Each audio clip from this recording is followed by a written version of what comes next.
All right, folks, putting in the French drain. Actually, really close to getting done. As you can see, we're right at the end of it.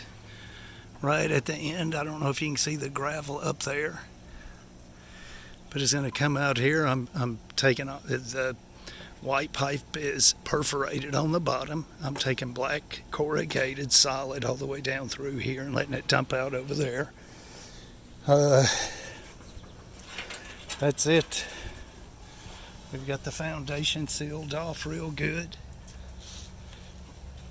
It gets deep as you go down. You can see the gravel.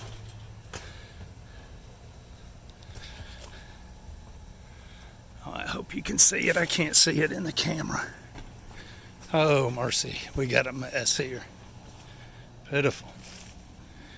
Anyway, we'll cover that gravel with fabric.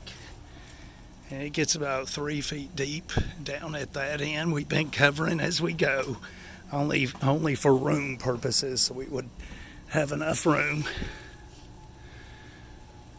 That's it, folks. We got to fill that in, and that'll be it. There we are, another delivery. That's the delivery boy. Anyway, French drain. Footer drain, actually. That's it. Super simple. We'll see.